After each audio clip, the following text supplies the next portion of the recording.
ਤੇਜ਼ਾਬ ਠੀਕ ਤੱਕ ਨਾ ਤੈਨੂੰ ਮੈਂ ਆਜ਼ਾਦ ਕਰ ਦਿੱਤਾ ਹੁਣ ਆਜ਼ਾਦ ਕਰਤਾ ਜੀ। ਮੇਰੀ ਧੀ ਦੀ ਅੱਖ ਜ਼ਾਇਆ ਹੋ ਗਈ, ਕੰਨ ਸਾਰਾ ਪਿਘਲ ਗਿਆ ਉਹਦਾ, ਇਹ ਪਾਸਾ ਖੱਬਾ ਸਾਰਾ ਪਿਘਲ ਗਿਆ ਉਹਦਾ, ਉਂਗਲਾਂ ਤੋਂ ਜਿਹੜੇ ਇਹਦੇ ਪੱਟੇ ਸੜ ਗਏ ਸਾਰੇ, ਦੋ ਉਂਗਲਾਂ ਵੀ ਨਹੀਂ ਕੰਮ ਕਰਦੀਆਂ।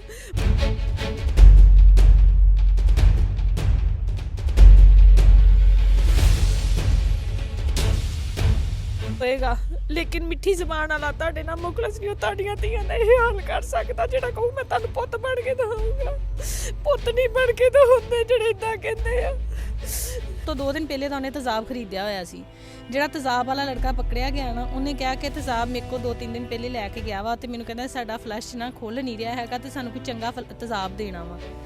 ਤੇ ਉਹ ਇਸ ਗੱਲ ਦੇ ਤੋਂ ਉਹਨੇ ਤੇਜ਼ਾਬ ਪਹਿਲੇ ਹੀ ਲੈ ਕੇ ਰੱਖਿਆ ਸੀ। ਉਹ ਪਲਾਨ ਉਹਦਾ ਸਿਰਫ ਇਹ ਸੀ ਕਿ ਜੇ ਮੇਰੇ ਕੋਲ ਤਲਾਕ ਲੈਣੀ ਹੈ ਨਾ ਤੇ ਕਿਸੇ ਹੋਰ ਜੋਗੀ ਵੀ नहीं मैं छड़नी हैगी।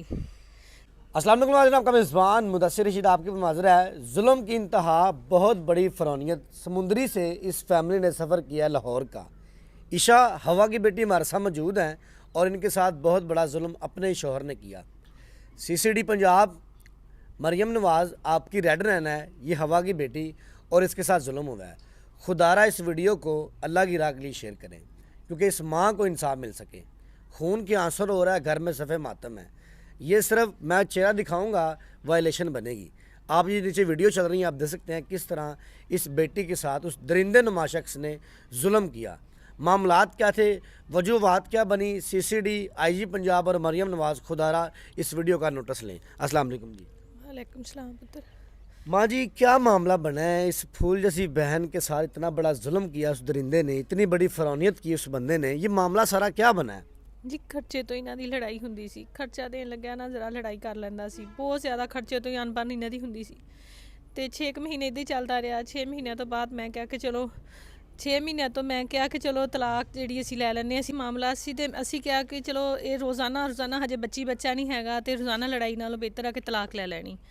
ਅਸੀਂ ਉਹਨੂੰ ਕਹਿਤਾ ਕਿ ਤੂੰ ਆਪਣੇ ਘਰ ਖੁਸ਼, ਅਸੀਂ ਆਪਣੇ ਘਰ ਖੁਸ਼, ਅਸੀਂ ਤਲਾਕ ਲੈ ਲੈਣੀ। 1 ਮਹੀਨੇ ਤੋਂ ਬਾਅਦ ਉਹ ਇਹ ਤਲਾਕ ਦੀ ਗੱਲ ਕਰਨ ਦਾ ਨਾ 1 ਮਹੀਨੇ ਬਾਅਦ ਉਹ ਆਇਆ ਵਾ ਸਾਰਿਆਂ ਨੂੰ ਲੈ ਕੇ। ਜਦੋਂ ਅਸੀਂ ਅਦਾਲਤਾਂ 'ਚ ਗਏ ਨਾ ਤਲਾਕ ਲੈਣ ਲਈ, ਉਹ ਸਾਰਿਆਂ ਨੂੰ ਲੈ ਕੇ ਆ ਗਿਆ, ਮੇਰੇ ਜੇਠ ਨੂੰ, ਆਪਣੇ ਵਾਲਦੈਨ ਨੂੰ, ਸਾਰਿਆਂ ਨੂੰ ਲੈ ਕੇ ਆਇਆ ਕਿ ਚਲੋ ਮੈਨੂੰ ਇੱਕ ਮੌਕਾ ਦੇ ਦਿਓ, ਮੈਂ ਬੱਚੀ ਦਾ ਖਰਚਾ ਚੁੱਕਾਂਗਾ, ਮੈਂ ਘਰ ਦਾ ਖਰਚਾ ਮੈਨੂੰ 2 ਮਹੀਨੇ ਆਪਣੇ ਵਿੱਚ ਰੱਖੋ, ਮੈਂ ਅੱਧਾ ਕਿਰਾਇਆ ਦਊਂਗਾ, ਅੱਧਾ ਬਿੱਲ ਦਊਂਗਾ ਤੇ ਚਲੋ ਬੱਚੀ ਨੂੰ ਨਾ ਸਹੀ ਰੱਖੂੰ ਤੇ 2 ਮਹੀਨਿਆਂ ਬਾਅਦ ਮੈਂ ਆਪਣਾ ਵੱਖਰਾ ਮਕਾਨ ਲੈ ਲੂੰ। ਮੇਰਾ ਜੇਠ ਕਹਿੰਦਾ, ਉਹਦੇ ਵਾਲਦੈਨ ਕਹਿੰਦੇ ਕਿ ਚਲੋ ਇੱਕ ਮੌਕਾ ਦੇ ਦਿਓ, ਬੱਚੀਆਂ ਵਸਦੀਆਂ ਹੀ ਸੋਹਣੀਆਂ ਲੱਗਦੀਆਂ। ਅਸੀਂ ਇੱਕ ਮੌਕਾ ਦੇ ਦਿੱਤਾ। ਸਾਨੂੰ ਨਹੀਂ ਸੀ ਪਤਾ ਕਿ ਉਹ ਮੌਕਾ ਉਹ ਬਹਾਨੇ ਨਾਲ ਲੈ ਰਿਹਾ ਵਾ। ਜਦੋਂ ਸਾਡੇ ਨਾਲ ਉਹਨੇ ਸੁਲਾਹ ਕੀਤੀ ਹੈ ਨਾ, ਉਸ ਤੋਂ 2 ਦਿਨ ਪਹਿਲੇ ਤਾਂ ਉਹਨੇ ਤੇਜ਼ਾਬ ਖਰੀਦਿਆ ਹੋਇਆ ਸੀ। ਜਿਹੜਾ ਤੇਜ਼ਾਬ ਵਾਲਾ ਲੜਕਾ ਪਕੜਿਆ ਗਿਆ ਨਾ, ਉਹਨੇ ਕਿਹਾ ਕਿ ਤੇਜ਼ਾਬ ਮੇਰੇ ਕੋਲ 2-3 ਦਿਨ ਪਹਿਲੇ ਲੈ ਕੇ ਗਿਆ ਵਾ ਤੇ ਮੈਨੂੰ ਕਹਿੰਦਾ ਸਾਡਾ ਫਲਸ਼ ਨਾ ਖੁੱਲ ਨਹੀਂ ਰਿਹਾ ਹੈਗਾ ਤੇ ਸਾਨੂੰ ਕੋਈ ਚੰਗਾ ਤੇਜ਼ਾਬ ਦੇਣਾ ਵਾ। ਤੇ ਉਹ ਇਸ ਗੱਲ ਦੇ ਤੋਂ ਉਹਨੇ ਤੇਜ਼ਾਬ ਪਹਿਲੇ ਹੀ ਲੈ ਕੇ ਰੱਖਿਆ ਸੀ। ਉਹ ਪਲਾਨ ਉਹਦਾ ਸਿਰਫ ਇਹ ਸੀ ਕਿ ਜੇ ਮੇਰੇ ਕੋਲ ਤਲਾਕ ਲੈਣੀ ਹੈ ਨਾ ਤੇ ਕਿਸੇ ਹੋਰ ਜੋਗੀ ਵੀ ਨਹੀਂ ਮੈਂ ਛੱਡਣੀ ਹੈਗੀ। ਤੇ ਆਇਆ ਵਾ ਸਾਡੇ ਕੋਲ ਰਿਹਾ 2 ਦਿਨ। ਸੁਬਾਹ ਨਮਾਜ਼ ਤੋਂ ਬਾਅਦ ਅਸੀਂ ਨਮਾਜ਼ ਪੜ੍ਹ ਕੇ ਆਪਣੇ ਕਮਰੇ 'ਚ ਪੈ ਗਏ ਆ ਤੇ ਉਹ ਆਇਆ, ਉਹਨੇ ਕਿਹਾ, ਮੇਰਾ ਭਰਾ ਕਹਿੰਦਾ ਕਿ ਤੂੰ ਰੋਜ਼ ਬੁੱਢੀ ਦੀਆਂ ਮਿੰਨਤਾਂ ਕਰਦਾ, ਅਸੀਂ ਨਹੀਂ ਕਰਨੀਆਂ, ਜੇ ਤੂੰ ਕੋਈ ਕਤਲ ਕੁਤਲ ਕਰ ਅਸੀਂ ਤੇਰਾ ਸਾਥ ਦਈਏ।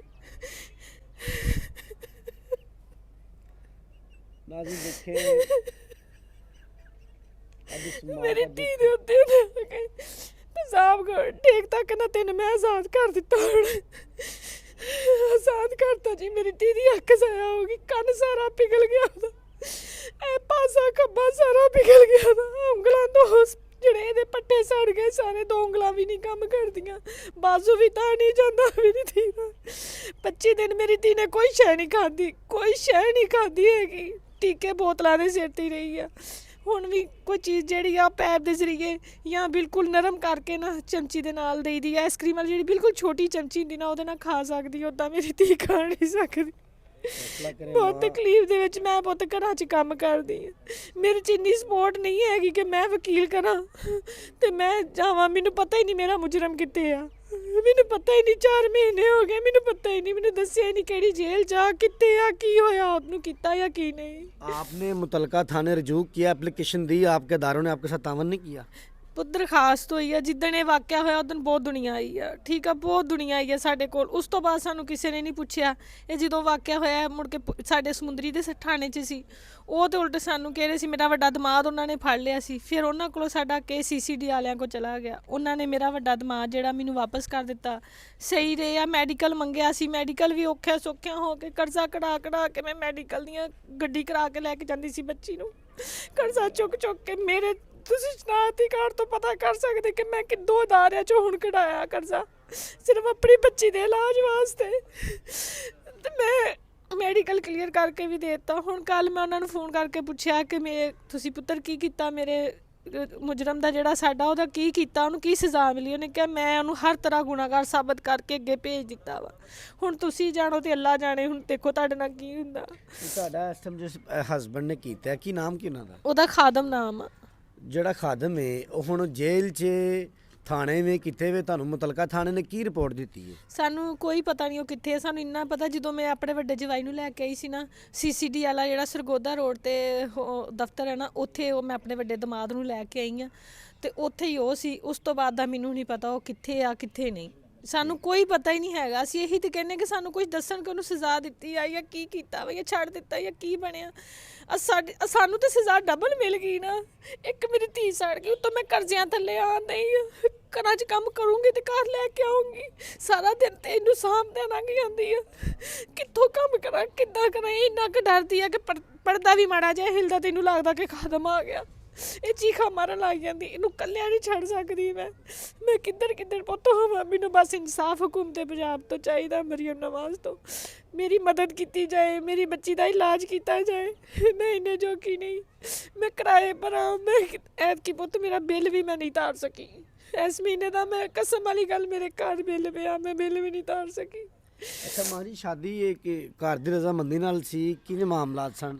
ਪੁੱਤ ਮੈਂ ਨਾ ਘਰਾਂ 'ਚ ਕੰਮ ਕਰਦੀ, ਜਿੱਧਰ ਮੈਂ ਕੰਮ ਕਰਦੀ ਸੀ ਨਾ, ਉਹਨਾਂ ਦੀਆਂ ਬੱਚੀਆਂ ਨੂੰ ਗੱਡੀ ਤੇ ਲੈ ਕੇ ਜਾਂਦਾ ਹੁੰਦਾ ਸੀ ਕਾਲਜ ਵਗੈਰਾ।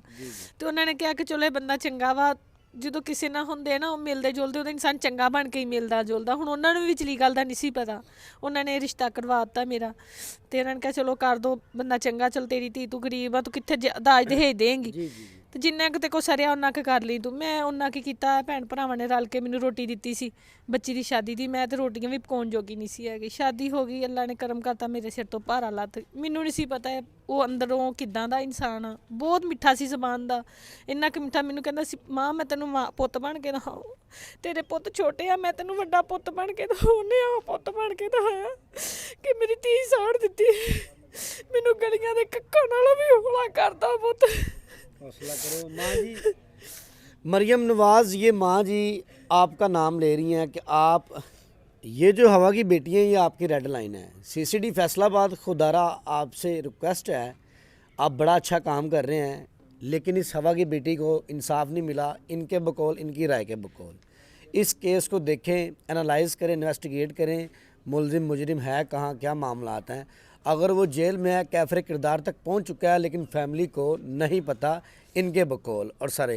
तो अब किस तरह मामला देखें, मेडिकल करा रहे हैं, पैसों को फाइनेंशियली कितनी सपोर्ट हो रही है, कितने परेशान हैं? ਪੁੱਤ ਮੇਰੀ ਕਿਸੇ ਨੇ ਸਪੋਰਟ ਨਹੀਂ ਕੀਤੀ, ਕਿਸੇ ਨੇ ਸਪੋਰਟ ਨਹੀਂ। ਇੱਕ ਨਾ ਲੈਟ ਹਸਪਤਾਲ 'ਚ ਬੀਬੀ ਆਈ ਸੀ, ਉਹ ਸਾਰੇ ਹਸਪੀਟਲ ਨੂੰ ਨਾ ਦੁੱਧ ਦੇ ਡੱਬੇ ਤੇ ਅੰਡੇ ਵਗੈਰਾ ਤੇ 10,000 ਰੁਪਇਆ ਦੇ ਕੇ ਗਈ ਸੀ। ਉਹਨੇ ਸਾਨੂੰ 2 ਵਾਰੀ ਜਿਹੜਾ ਸਿਰਫ ਦਿੱਤਾ ਉਹੀ ਦਿੱਤਾ, ਹੋਰ ਸਾਡੀ ਕਿਸੇ ਨੇ ਸਪੋਰਟ ਨਹੀਂ ਕੀਤੀ 1 ਰੁਪਏ ਦੀ ਵੀ, ਕਿ ਕਿਸੇ ਨੇ ਸਾਨੂੰ 1 ਰੁਪਈਆ ਹੀ ਆ ਕੇ ਦਿੱਤਾ ਹੋਵੇ ਕਿ ਆਹ ਤੁਹਾਡੀ ਸਪੋਰਟ ਆ ਵੀ ਆ ਤੁਸੀਂ ਬੱਚੇ ਦੀਆਂ ਦਵਾਈਆਂ ਲੈ ਲਿਓ। ਲਾਹੌਰ ਕਿਸ ਤਰ੍ਹਾਂ ਆਏ ਹੋ ਅੱਜ, ਕਿਸ ਤਰ੍ਹਾਂ ਮੈਨੇਜ ਕੀਤਾ ਹੈ, ਕਿਸ ਤਰ੍ਹਾਂ ਪਹੁੰਚੇ? ਪੁੱਤ ਇਹ ਜਿਹੜੇ ਸਾਡੇ ਭੈਣ ਭਰਾ ਗਲੀ ਦੇ ਵਿੱਚ ਹੀ ਬਣੇ ਸੀ, ਮੈਂ ਉਹਨਾਂ ਨੂੰ ਕਿਹਾ ਕਿ ਮੈਂ ਨਾ ਫਿਰ ਕਰਜ਼ੇ ਲਈ ਨਾ ਅਪਲਾਈ ਕੀਤਾ ਹੋਇਆ ਵਾ ਇੱਕ ਹੋਰ ਅਦਾਰੇ 'ਚੋਂ, ਤੇ ਮੈਨੂੰ ਕਿਹਾ ਸੀ ਮੇਰੇ 1-2 ਦਿਨਾਂ ਤੱਕ ਨਿਕਲ ਆਣੇ ਆ, ਮੈਂ ਤੁਹਾਨੂੰ ਦੇ ਦੂੰਗੀ, ਤੇ ਮੈਨੂੰ ਇੰਨੇ ਕੁ ਪੈਸੇ ਚਾਹੀਦੇ, ਮੈਂ ਲਾਹੌਰ ਜਾਣਾ ਵਾ ਕਿ ਮੇਰੀ ਆਵਾਜ਼ ਹੁਕੂਮਤ ਪੰਜਾਬ ਮਰੀਮ ਨਵਾਜ਼ ਤੱਕ ਪਹੁੰਚ ਜਾਏ, ਮੇਰੀ ਮਦਦ ਕਰ ਦਿਓ। ਉਹਨਾਂ ਨੇ ਮੈਨੂੰ ਕਿਰਾਏ ਲਈ ਪੈਸੇ ਦਿੱਤੇ ਤੇ ਮੈਂ ਕਿਰਾਇਆ ਲਾ ਕੇ ਇੱਥੇ ਤੱਕ ਆਪਣੀ ਬੱਚੀ ਨੂੰ ਤੁਹਾਡੇ तक ਲੈ ਕੇ आई हूँ।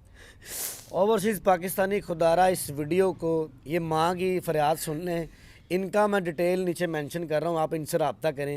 इस हवा की बेटी के लिए आपने करना है, माँ जी ने अपनी ज़िंदगी जो गुजारनी थी गुजार ली है, लेकिन इस बहन की कोई सर्जरी हो जाए, कोई मेडिकल इनके सारे कंप्लीट हो जाएं, ताकि ये अपने ज़िंदगी जो बाकी रह सकी है सुकून से अपने ये दुनियादारी को फेस करके गुजार सके। इनका नंबर मैं चला रहा हूँ।